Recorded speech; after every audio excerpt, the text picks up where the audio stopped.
एक professional strongman बनने के लिए आपको एग्जैक्टली कितना टॉल होना चाहिए और कितना टॉल होना नेसेसरी है, इस वीडियो में हम ये डिस्कस करने वाले हैं।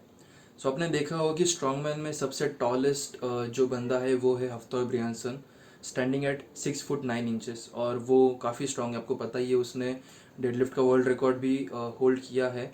बट टॉकिंग अबाउट इट, वो सबसे टॉलेस्ट और सबसे स्ट्रॉन्गेस्ट है करंटली।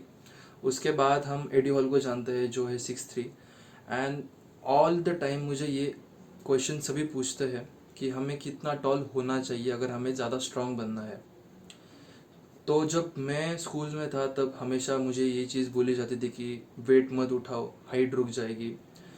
ज़्यादा ऊंचे हो गए, ज़्यादा टॉल हो गए तो आप ज़्यादा वेट लिफ्ट नहीं कर पाओगे क्योंकि आपकी रेंज ऑफ मोशन बढ़ जाएगी। ये काफ़ी सारे मिथ हमारे इंडिया में अभी तक चालू है और अभी तक सुनाई देते हैं कभी कभी, ऑल दो देश बदल रहा है हमारा, बट फिर भी।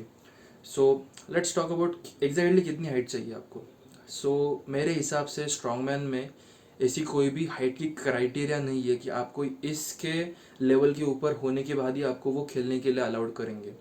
ठीक है, मैं कल ही देख रहा था स्ट्रॉन्गमैन का 2020 जो हुआ था अर्नोल्ड क्लासिक, वो उसका रिकैप देख रहा था। तो उसमें शॉर्टेस्ट बंदा जो मैंने देखा वो था 5'10". मुझे उसका नाम याद नहीं है बट मैं उसकी इमेज इधर डाल दूंगा। वो 5'10" था। 5'10" हमारे इंडिया में काफ़ी कॉमन हाइट है।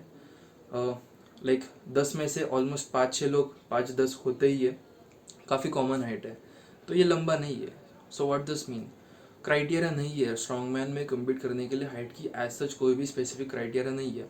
बट ज़्यादा टॉल होने से आपको बेनिफिट क्या मिलता है, अभी हम उसके ऊपर बात करते हैं। आप जितने लंबे होंगे उतना क्या होगा, आपका आपका फ्रेम ज़्यादा बड़ा रहेगा।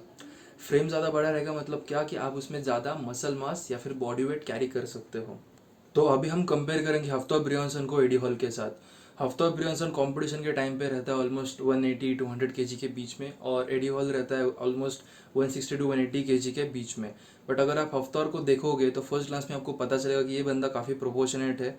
किधर भी वो ऐसे ओबीस या फिर फैटी ज़्यादा ऐसे नहीं दिखता। But on the same hand एडी हॉल को अगर आप देखोगे तो एडी हॉल सॉर्ट ऑफ उसकी बेली काफ़ी बड़ी है, या फिर उसका जो अपीयरेंस दिखता है वो सॉर्ट ऑफ ऐसे बनता है ना कि फैटी जैसा दिखता है, बट वो फैटी नहीं है। उसके ऊपर भी हम आगे बात करेंगे कि उसे वो इतना फैट मास कैरी क्यों करता है या फिर उसे क्यों करना पड़ता है।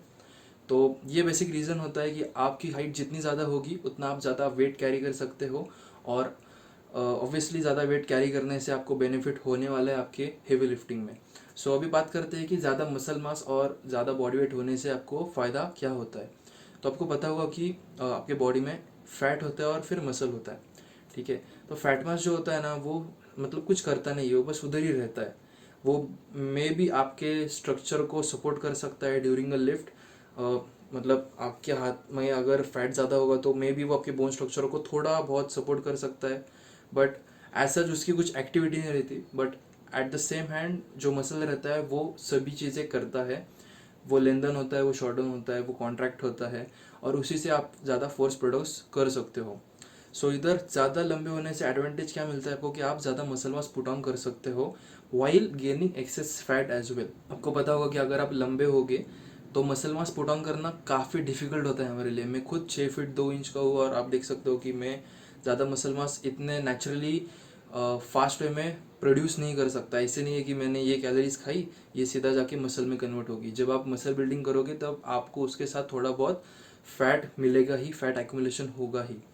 तो ज़्यादा लंबे होने की वजह से यही एक पॉजिटिव पॉइंट से मिलता है कि आप इंक्रीज हो जाते हो, आपके मिसल मास आपका इंक्रीज हो जाता है, बट उसके साथ आपका फैट मास भी इंक्रीज हो जाता है, बट वो कॉम्पनसेट हो जाता है आपके फ्रेम की वजह से। But on the same hand अगर आप बटले होंगे और आपने काफ़ी बल किया तो आपका मसल मास बढ़ेगा, बट उसके साथ ही आपका फैट मास बढ़ने की वजह से आपकी जो टोटल फ्रेम है ना वो काफ़ी जल्दी फिलअप हो जाएगी। तो या वो एक रीज़न हो सकता है। और आपको पता ही होगा कि ज़्यादा फैट मास कैरी करने से भी कुछ बेनिफिट नहीं है। It's better to have a lean muscle mass body. उससे होता यही है कि आपका फोर्स प्रोडक्शन ज़्यादा बेटर रहेगा, और एक्सेस बॉडी वेट कैरी करने से काफ़ी जॉइंट इश्यूज वगैरह ये सब आगे जाके आपको हो भी सकते हैं।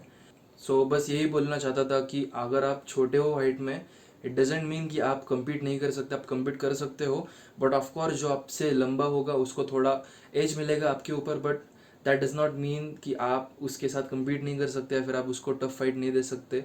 एडी हॉल ने हफ्तो ब्रियंसन को, ब्रायन शॉ को काफ़ी सालों तक काफ़ी मजबूत फाइट दी और एडी हॉल का बस एक ही सपना था कि उसे एटलीस्ट एक बार स्ट्रॉन्गमैन बनना है, क्योंकि वो उसके कम हाइट के ऊपर उसके बॉडी को काफ़ी ओवर पुश कर रहा था। सो जैसे ही वो एक स्ट्रॉन्गमैन मतलब जीत गया, वो जो कंपटीशन थी वो जीत गया, उसने जल्दी से उस मतलब पोजीशन से रिटायर कर दिया, उसने कम्पीट करना छोड़ दिया। ऑन द सेम हैंड हफ्तो अब्रियंसन ने भी अभी स्ट्रॉन्गमैन से रिटायरमेंट ली है। अभी वो बॉक्सिंग में चालू हो गया, इंडल्ज हो गया उसमें। तो हाँ, मतलब यही चीज़ है कि ज़्यादा बॉडी वेट एक्सेस टाइम के लिए कैरी करना थोड़ा रिस्की हो सकता है, और ये सभी लोग इस चीज़ को जानते हैं इसी वजह से। बट आई गेस इस वीडियो को देख के आपको पता चल गया होगा कि मैं क्या कहना चाहता हूँ। और और अगर आप में पोटेंशियल होगा एक अच्छा स्ट्रॉन्गमैन बनने की, अगर आप काफ़ी ज़्यादा स्ट्रॉन्ग हो तो प्लीज़ डू इट। आपकी हाइट के बेसिस पे किसी की बात सुन के प्लीज़ रुकना मत, अपने पोटेंशियल को सप्रेस मत करो एंड जस्ट स्टार्ट लिफ्टिंग, फिर देखो आप किधर तक जा सकते हो।